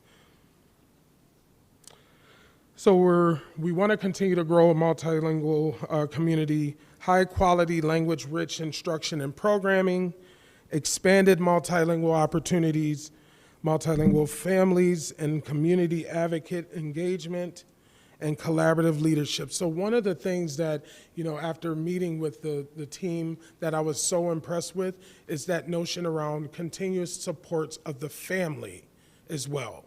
We at times leave family out of the whole premise of the child, and that's something that I can say that this department is definitely focusing strategically on. This is the high quality program continuum, and remember it starts at number 1, which is strong identification and placement practices, and ending at professional learning. So all levels of the system have to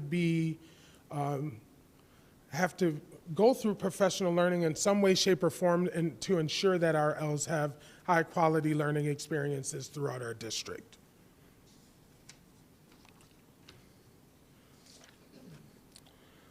We have multilingual opportunities, so there's some expansion of pre-kindergarten and secondary bilingual programs that are happening. That's this year. Next, we have robust world language programs. Again, that planning has already been taking place.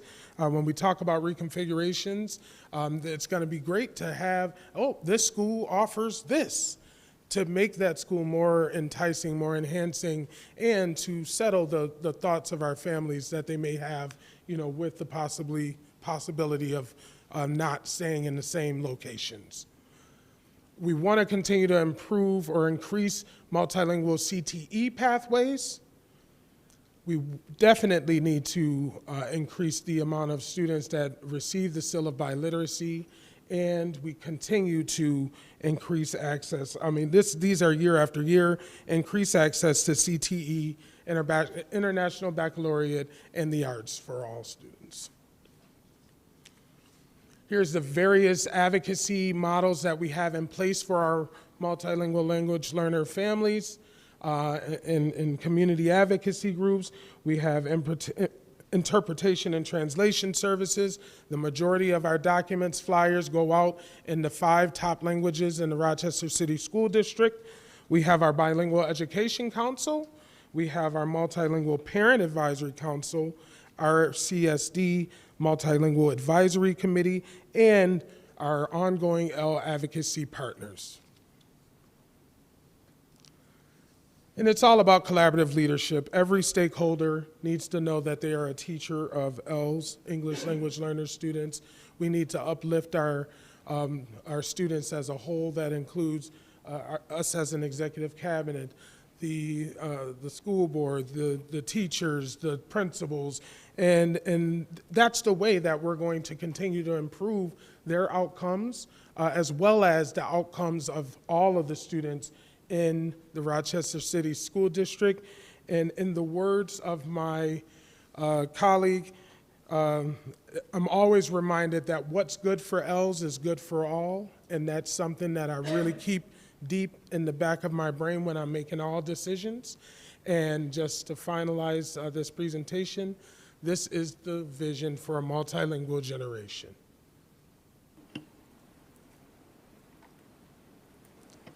Awesome. Thank you so very much for this robust and comprehensive presentation. I'm going to open up the dais for questions, thoughts, or concerns. I'm going to start with Commissioner Malloy. She's been like, I got a question. There you go. All right, thank you so much, Commissioner Simmons. I'm looking at slide 24, just with our L programming that's currently offered. And I think the question I have for this slide and the next slide as well is, how are we reconciling our programming geographically by zone? And are all of those programs offered in each of our zones so that students are, do we have it divided up in that manner? So we have all of this available in each of our 3 zones Correct. currently? Yes. Okay. Just like our students with disabilities continuum, the same thing is done strategically with our L programming. Okay. So we have dual language programs in each of the 3 quadrants, or, not the 3 quadrants, the 3 areas that we identify, Northeast, Northwest, South Zone. We have a one-way dual language in each zone. So it's all about parent choice. Even our newcomer situations, 1 in each zone. We have even an additional one in RIA, being in the Northwest zone. So yes, that's one of our goals, because we want to make sure that we are following the managed choice policy and giving those options to everyone that may need it. Of course, there may start to be some shifts. We do know that there's increases in our Latino families in our Northeast and Northwest zones, so we may have to adjust the programming in those areas to help with the soaring populations. And I guess my follow-up to that, though, Yes. when talking, if they're located in all the different zones, is this current structure sustainable financially for the district? And in light of what the academic monitor has just given us in terms of recommendations, are we meeting those goals or recommendations with our current setup? Or does it need to be modified? Yep. So I just want to reiterate 2 points. One, I want to say our our L population is stable.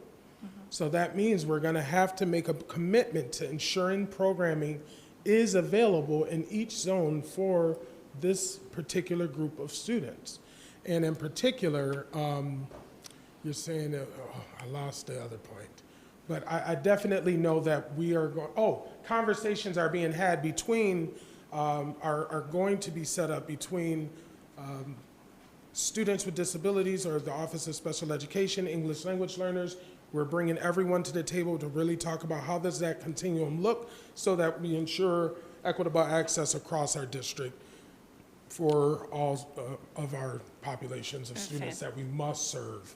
in this- Fantastic, yes. yeah. And I think my other question, though, was just about our, the language offerings. You showed on one of the slides, and I can't remember which it was, World Language Program.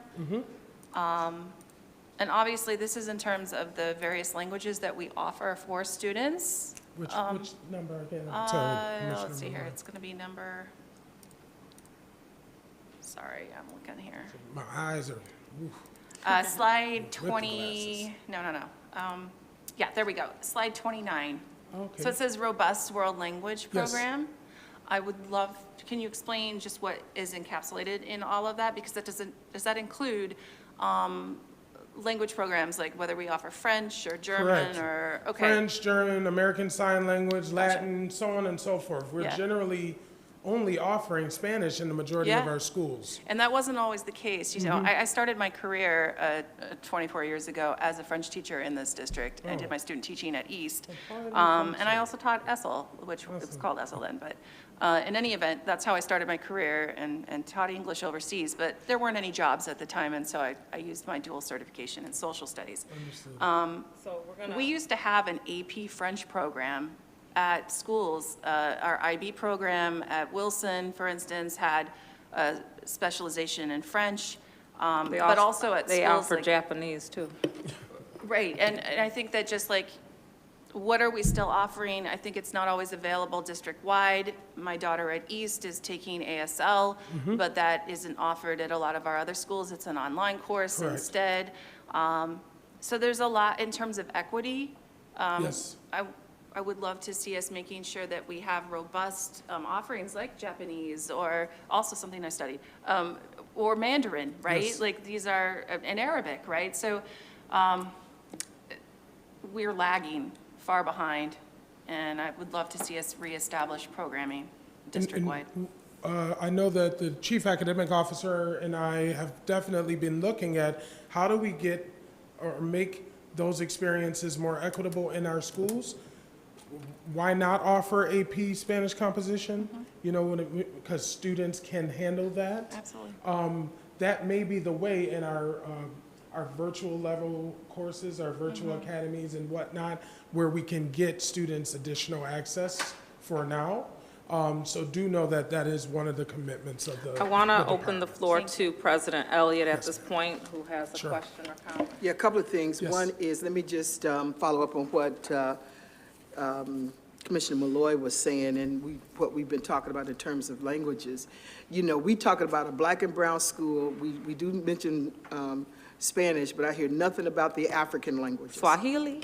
Right? So, you know, there is an opportunity in the African countries over the next years that we need to be, I believe that the Africans here in America need to be connecting to the Africans on the continent. And so, you know, that may be something down the line. All of these other languages are important, I believe, in order to really become a world citizen, but let's not leave out Africa. Yes, ma'am. That's going to be really important over the next years, because we got China going in there, but you know, why China as opposed to the African Americans who are here in this nation? So that's something I think that we need to be looking at. But I also, Deputy Superintendent, would be interested in the goals for each of those departments. That's what I was not sure, Madam Chairwoman, exactly the intent of this meeting, but this meeting should also include goals for us, and how do we know the money that we're spending, that we're investing it prudently, and that we're getting the academic rate of return, is how I like to say it. So while you're presenting this information to us in the future, I'd like to see what our goals are. Yes, ma'am. And, you know, how we are,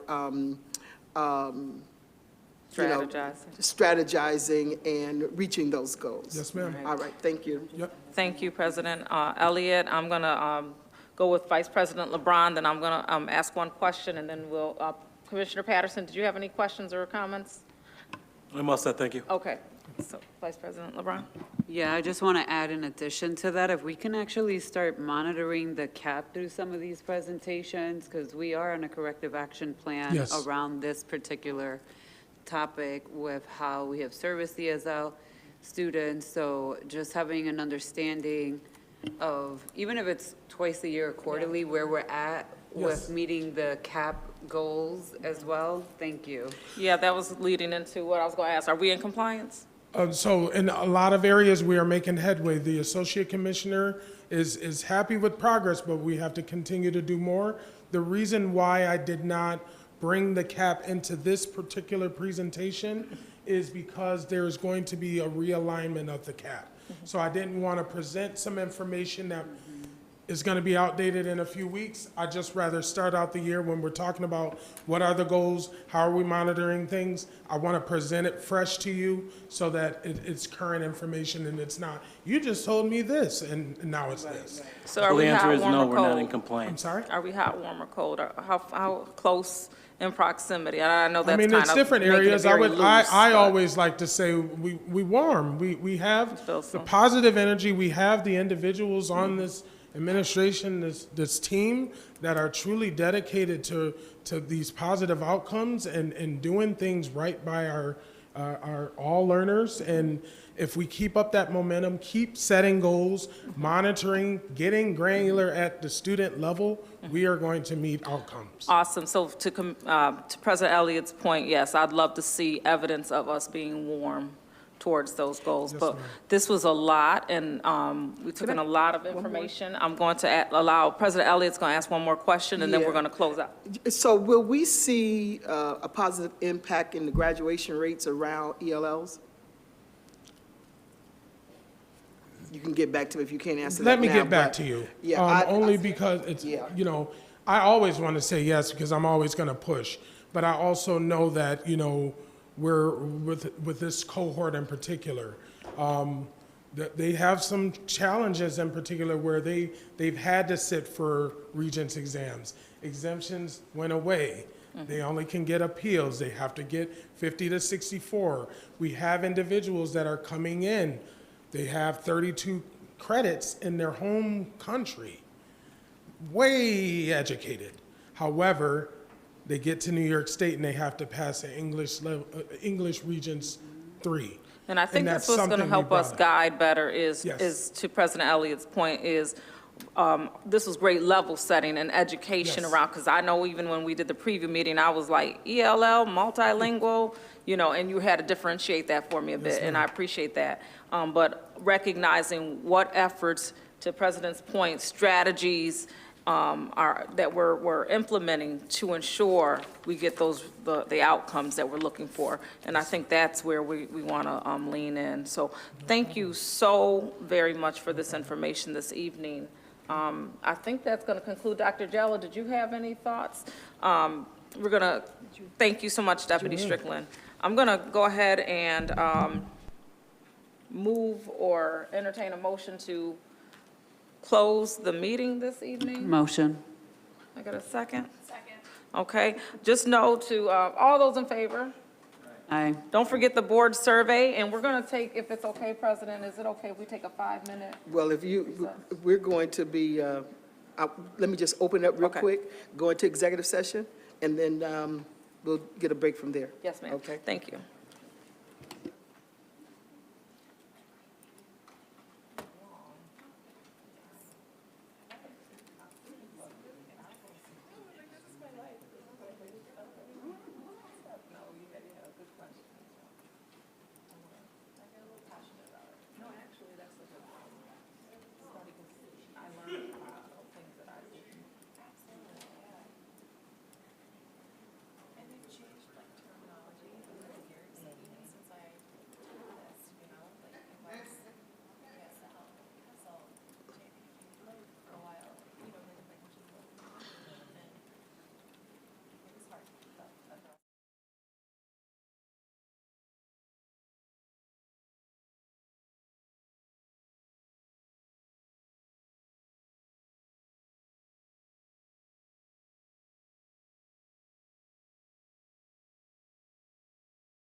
Good evening. This is the special meeting to convene for consideration of resolutions. And so we're going to open it, but we're going to immediately go into executive session. And we're going into executive session to discuss matters leading to the appointment, employment, promotion, demotion, discipline, or removal of a particular person, discussion of current litigation, and matters made confidential by state law with general counsel. Is there a motion? Motion. Moved by Second. Vice President LeBron. Is there a second? Second. Moved by Commissioner Simmons. All in favor? Aye. All right, we're now in executive session. We'll be back shortly. Thank you.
Thank you. Good evening again. We have concluded our executive session, and so we will now ask if there are no speakers. That was the next item on the agenda.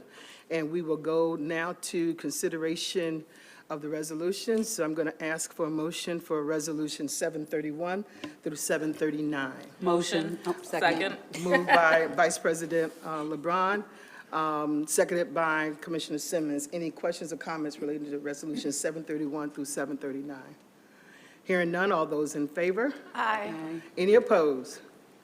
Thank you. I'm going to ask for a motion for Resolution 740 through Resolutions 762. Is there a motion? So Motion. moved. Moved by Commissioner Simmons. Is there a second? Second. Seconded by Commissioner Malloy. Any questions or comments relating to Resolutions 740 through 762? Yes, very quickly, just number 741. I just want to get clarity, because the way I read this was that we're going to be paying the city of Rochester's rec centers for summer school students. Just wondering if this is just to use the rec centers during summer school, or if we're actually doing programming where we're paying the city to do programming at the rec centers. Just clarity around that. Thank you for the question, Vice President LeBron. They are actually going to have programming for the students as well as usage. Yes, but are we running the programming but utilizing their space, or are we paying the city rec? No. And I specifically asked that because the city promotes the city rec centers as if they're putting it on, Correct. which is great because they need to be doing those things because they're also equally responsible for kids being engaged and enriched in activities. But it looks like we're paying for it, and then they're going to turn around and say it's their program versus a partnership, which even with a partnership, I would imagine that they're paying 50%. So just curious about that piece. Yes, this is programming specific to our CSD students, and they are providing it throughout the day, but I'll also capture any other intricate notes for you. So this that I is the make rec sure. staff of doing it? I'm just wondering, are we paying, again, the city of Rochester has an obligation to provide recreational services to the children that we both serve, because all of our kids are their kids as well. And if this is in their budget operationally for their rec centers to have staff and do programming, it almost feels like we're double paying, especially on taxes, right? If we are already paying taxes so that a portion of the city's budget goes to fund rec centers, why would we as the district be paying them for something that's already in their budget?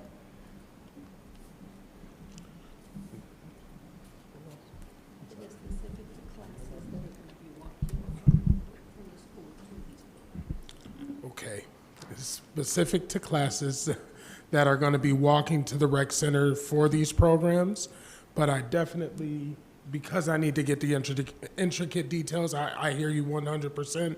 That's why I was taking notes to make sure I get you that answer, because I know there is a good reason. Okay, and I I'll accept that apologize. answer, but Yes. just know I will be voting no on that, because the way that it Understood. reads right now is that the city is on their budget saying that here's our operational budget to provide recreation for kids year-round, and here's our summer budget, because they're in their budget process now.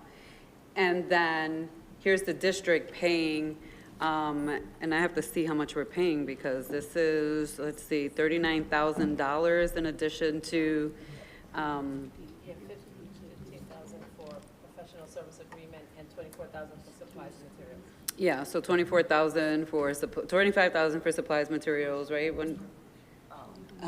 So I just want to put that out there, because in total, regardless of the amount, these are all still taxpayer dollars. So the city cannot say they're using taxpayer dollars to service children in the rec centers, but then asking us for our dollars to also service the same students that they would be required to service if we weren't paying either. So I just want to put that out there on record. Thank you. Thank you. Before I move forward, I just want to acknowledge that Dr. Peluso is on the Zoom call. He's traveling. And in his stead is Deputy Superintendent of Administration Ruth Turner. So I just wanted to acknowledge that. So my question is around summer programming in general. Do we have data that speaks to how successful or unsuccessful we were with last summer's summer program, and what was the attendance level? Because there are a lot of resolutions with a lot of employees in these resolutions around summer, and if we don't have the attendance that is needed, do we need these positions?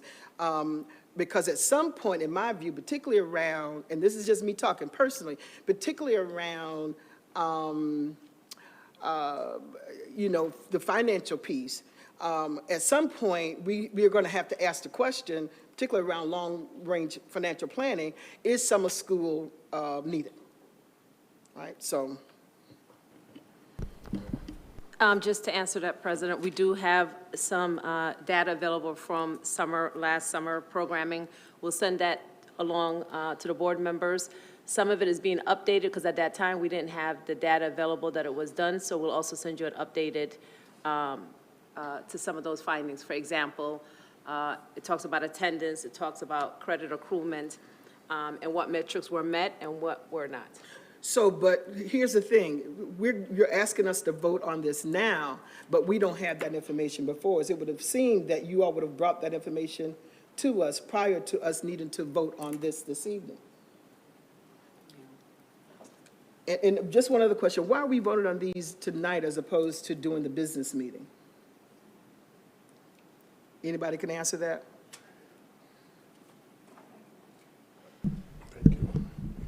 Good evening, Commissioners. These resolutions are being considered this evening, as well as additional summer resolutions during the board meeting. But because of timelines and preparation, these need to go through first. All right, thank you. Thank you for considering them. Thank you. Any other questions or comments related to resolutions 740 through 762? Hearing none, all those in favor? I accept nay on 741. I'm going to also vote nay on 741. I think it was a good point. I'm going to also vote nay on 741, but yay for the remainder. Same here. Okay, so with exception to resolution 741, they all pass. 741 does not pass. All right. Commissioner, may I ask a question? Would you be open to us bringing this back on the 29th if we satisfy all the questions that you have? Absolutely, but I just want to point out for myself, and I can't speak for my fellow commissioners who voted no, and I'll let them speak for what it was going to take to switch them for vote. If it looks like we are paying the city, again, $39,000, and I want to stress to everyone listening that it's not just about the amount, it's also about the principle, because we're capped at $119 million for the last 14 years, regardless of inflation and other factors, of getting any additional dollars from the city, yet every chance that they get, they will milk us back out of that $119 million for these shared agreements. In all reality, these are all of our kids. They would not be RCSD children if they did not live in the city of Rochester. And I do think the city should not be charging us for our kids being able to use their recreations in their communities.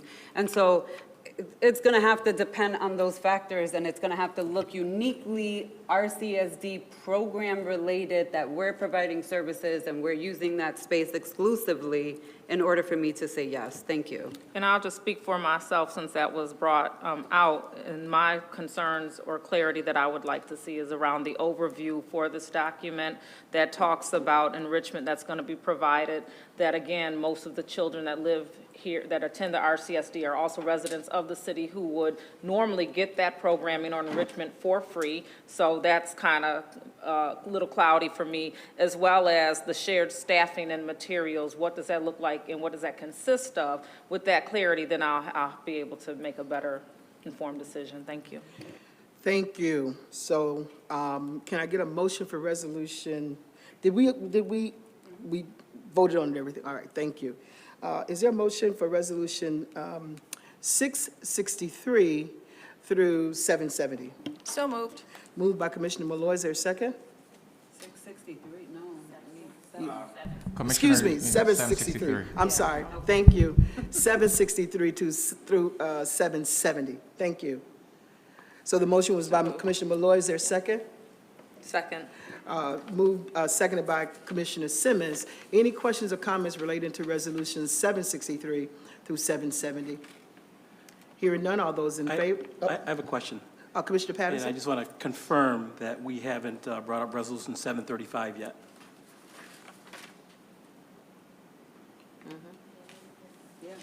I checked with our clerk, and she said we had not. Yeah, we have. We Well, have. I'd like consideration to change my vote because I was waiting to vote on that, and I was advised that we hadn't brought that up yet. It was, yeah, the first vote. Commissioner. I was advised it hadn't been brought up yet. Yeah, so can, General Counsel, I'll take your advice, can his vote be changed? There can be a motion to reconsider, if the board so wishes. That has to be brought by a member of the vote that prevailed, on the vote. So if the body so wishes, there can be a motion to reconsider brought on that. Is there a will of this board to reconsider? I'm okay reconsidering. I entertain a motion to reconsider. Thank you. Vote on record. All right. Do you want Thank me to make, but we're in the middle of another resolution conversation now, right? I got thrown off, so let's finish. Did we complete 763 to 770? Did that get voted on? All right, so let's vote on that, Commissioner Patterson, and we'll come back to Sure. Resolution 735. All right, all those in favor of Resolution 763 through 770? Aye. Any opposed? All right, and so Commissioner LeBron, are you going to make the motion? A motion to reconsider Resolution 735. Second.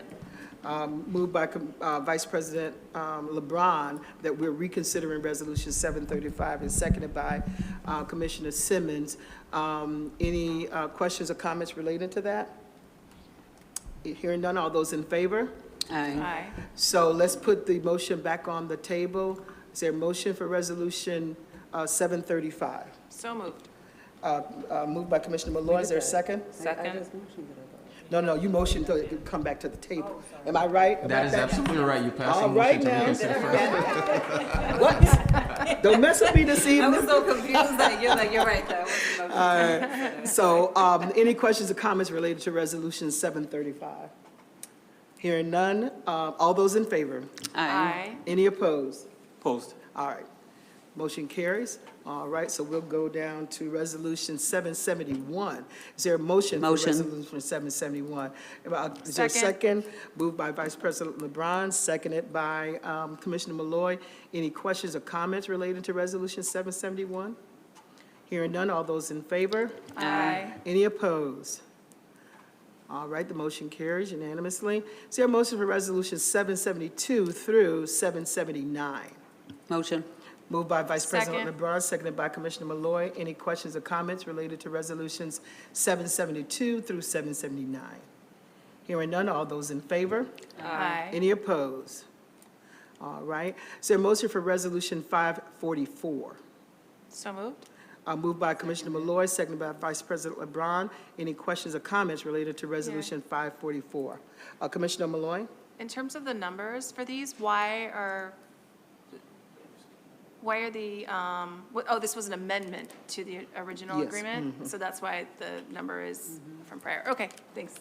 Any other questions related to Resolution 544? Hearing none, all those in favor? Aye. Any opposed? Is there a motion for Resolution 546? Motion. Moved by Vice President LeBron. Is there a second? Second. Seconded by Commissioner Simmons. Any questions or comments related to Resolution 546? Hearing none, all those in favor? Aye. Aye. Any opposed? Is there a motion for Resolution 548? And I could do these 549 together. Motion. Second. Moved by Commissioner, Vice President LeBron, seconded by Commissioner Malloy. Any questions or comments related to Resolutions 548 and 549. Hearing none, all those in favor? Aye. Any opposed? Can I get a motion for resolutions 780 through 785? Motion. Oh, second. All right, so moved by Commissioner Simmons, seconded by Vice President Yes. LeBron. Any questions or comments related to resolutions 780 through 785? Hearing none, all those in favor? Aye. And can I get a motion for resolution 721? Motion. Moved by Vice President Second. LeBron, seconded by Commissioner Malloy. Any questions or comments related to resolution 721? Hearing none, all those in favor? Aye. Aye. And that carries unanimously. So the next item, that concludes the resolution portion, and you have before you the first reading of the Code of Conduct. And let me just say, this has been a feat. We gave a lot of, congratulations at the committee meeting, but so happy that we're at this point where we're doing the first reading. I think we may even suspend the rules. I think we're going to vote on it at the January 29th board meeting. I believe that's what we're going to do. June 29th? January. At the June 29th board meeting, so. But yes, correct. Yeah. So having taken care of all of our business for this evening, is there a motion to adjourn? Motion. Moved by Vice President LeBron second. and seconded by Commissioner Malloy. Any questions or comments? I don't think there is. So thank you for joining us tonight. We will have the next board meeting on next Tuesday, so we'll see you then. Thank you.